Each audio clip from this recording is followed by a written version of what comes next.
একটা জিনিস তোমাদেরকে বলে দিচ্ছি, ডিজে সার্জেন্টকে হারাবার মতো এখনো তৈরি হয় নাই। बात तो सही है। মানে এই যে এতগুলা স্টেটে জিতে আইলো, যেমন বিহার, বেঙ্গল, উড়িষ্যা। উড়িষ্যাও জিতে গেছে, টেনশনের কোনো কিছু নেই। বিহার, বেঙ্গল, উড়িষ্যা জিতলো।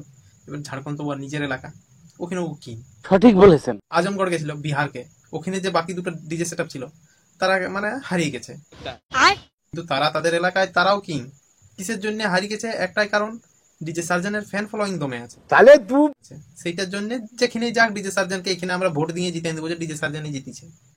খারাপ হয়ে যায়গা। এবারে যদি বলো বেঙ্গলে, ওখানে যে কম্পিটিশন দেখতে যাওয়া যে লোক, সেই লোক গেলে কিন্তু ওখানে ফিল্ডে বলে দিচ্ছে যে ডিজে সার্জন জিতে গেছে। সেইখানে কিন্তু আমি ওয়ারও ফুল টু ফ্যান হয়ে গেছি।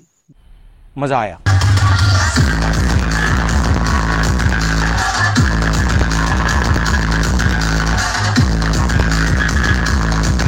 ডিজে সার্জনকে হারাবার মতন ওই জন্য বলছি এখনো মাইক তৈরি হয়নি। আর যদি তৈরিও হয়, ডিজে সার্জনের ফ্যান ফলোয়িং এর কারণে কিন্তু ডিজে সার্জন জিতে যাবে।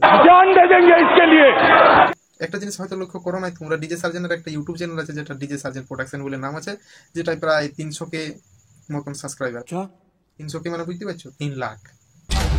बोलने दे 3 লাখ ফ্যান ফলোয়িং যেখানে আছে সেখানে তো অটোমেটিক জিতে গেছে। কারণ পছন্দ না করলে তো চ্যানেল সাবস্ক্রাইব করবে না। ডিজে সার্জনকে সবাই চিনে, এতটুকু থেকে এত বড় হয়ে গেলে ডিজে সার্জনের গান শুনি শুনি।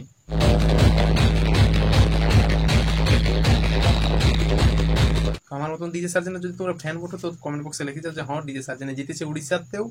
আর চ্যানেলটা নতুন হলে চ্যানেলটা সাবস্ক্রাইব করে দাও। কালকে একটা ভিডিও দমদার আসছে, দেখার জন্য রেডি থাকো। So bye and take care.